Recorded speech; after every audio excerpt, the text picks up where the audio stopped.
In a simple neighborhood in Texas, Anne lived with her two children, Luke and Julie. They lived in a 3-story house that the children's father, John, had built with his own hands. John was a bricklayer, a hard-working man, always doing the best for his family. But suddenly, everything changed. One day, while he was working, John had an accident and died. He was only 35 years old. Anne's life was turned upside down. In addition to the immense pain of losing her husband, she found herself alone to raise her children. At only 27 years old, with no help from her family, she needed to find a way to survive. The company where John worked gave her $10,000 in compensation. It seems like a lot, but in practice it wouldn't last long. The bills kept coming, the children needed food, and Anne knew that if she didn't do something quickly, the situation would get even worse.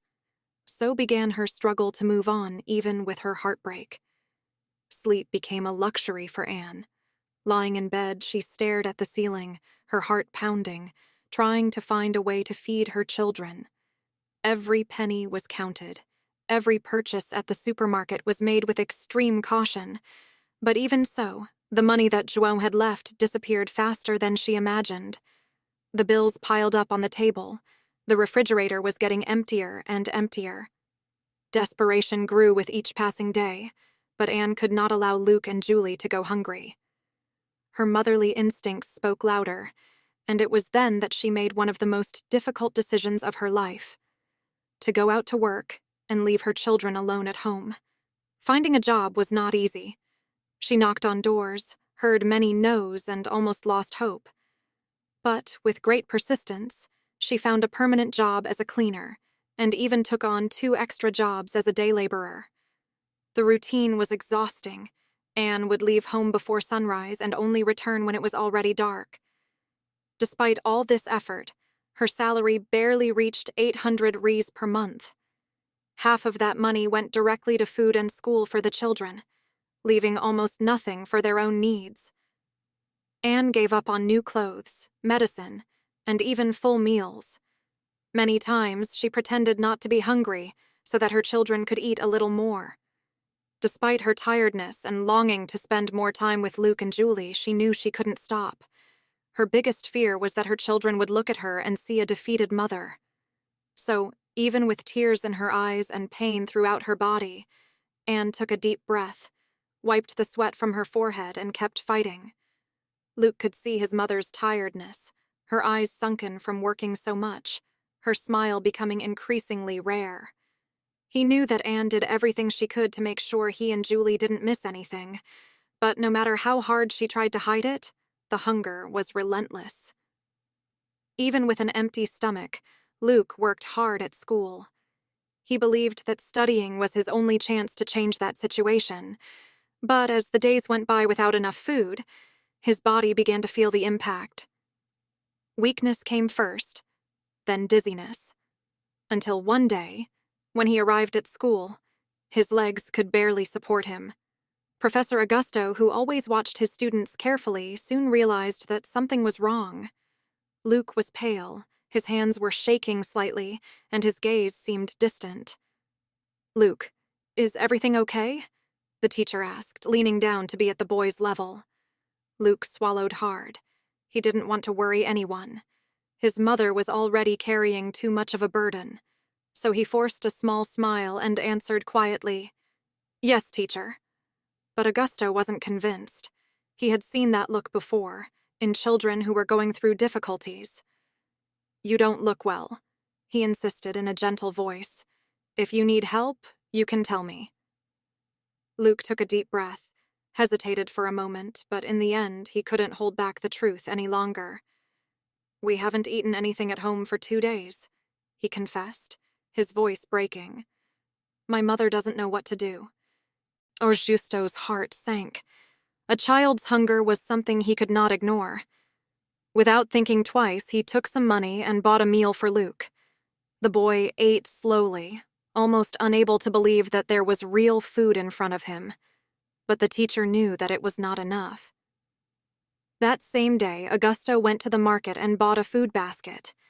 When he arrived at Luke's house, he found Anne exhausted, holding back tears as she saw a stranger offering help. She wanted to refuse, out of pride, but the teacher smiled and said, "It's not charity, Anne. It's humanity."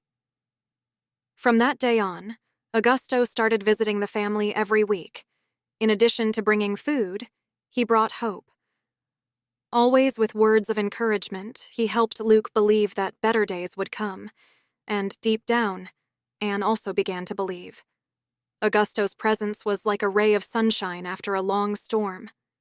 With his help, Luke started to eat properly again, regaining his energy and being able to focus on his studies again. He no longer felt that constant weakness, and little by little his performance at school improved. Anne also found true support in her teacher. On the hardest days, when everything seemed to be falling apart, he was the one who brought words of encouragement and hope. But Augusto wanted to do more. He saw Anne's effort and knew that, alone, she was carrying a huge weight. So he contacted an NGO that helped families in situations like theirs. In a short time, he was able to get Anne support with food baskets, clothes, and even psychological care. For the first time in a long time, Anne felt relief. It was no longer just her against the world. With this support, the family was able to breathe. The bills no longer seemed so impossible to pay, and food was no longer a daily concern. Luke, no longer distracted by hunger, threw himself headfirst into his studies. He wanted to give back everything his mother and teacher had done for him. It was then that a school event changed everything. Luke gave a brilliant presentation on renewable energy, explaining it with such passion and knowledge that it caught the attention of everyone in the audience. Among the spectators was an influential businessman who was impressed by the boy's talent. At the end of the event, he approached him and said, "You have a great future ahead of you, Luke. I want to offer you a scholarship to one of the best schools in the city." Luke could hardly believe what he had heard.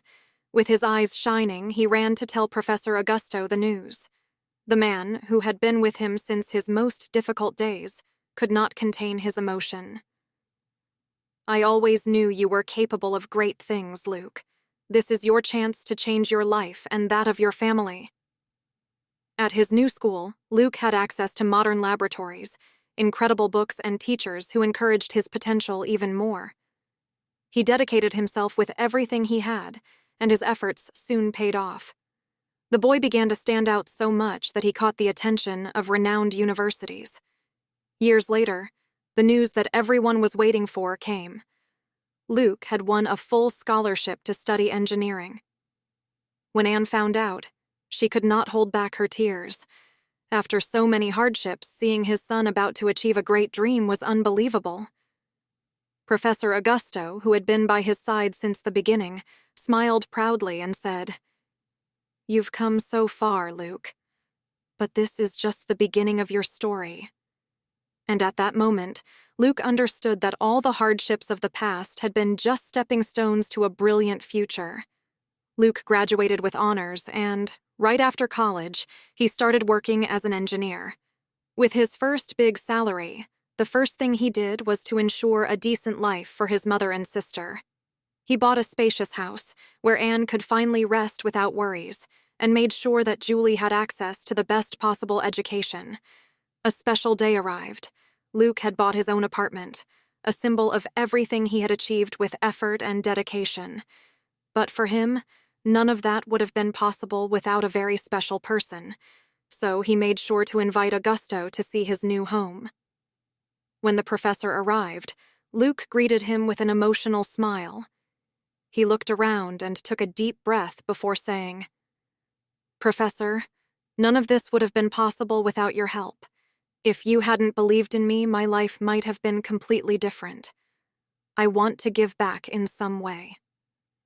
Augusto looked at him with tears in his eyes. Seeing that boy who had once arrived at school weak and hungry now become a fulfilled man was one of the greatest joys he had ever felt. "Luke, seeing you win is already the greatest reward I could have," the professor replied, moved. But Luke didn't want that cycle of kindness to end there. He knew that, just like him, many children and young people were still facing immense difficulties. It was then that he made a special invitation. I want you to be part of something much bigger. I created a social project to help young people who are going through what I went through. I want to give them opportunities, guidance, and hope. And there's no one better than you to help me in this mission. Augusto smiled, feeling immense pride. Without hesitation, he accepted the invitation. Together, teacher and student began to transform lives, providing support, education, and encouragement to children and teenagers who needed a chance to change their destiny. Years later, Luke became a renowned engineer, recognized not only for his professional talent, but also for his generosity. His name became a symbol of overcoming, living proof that a simple act of kindness can change a destiny and inspire entire generations to believe that a better future is always possible.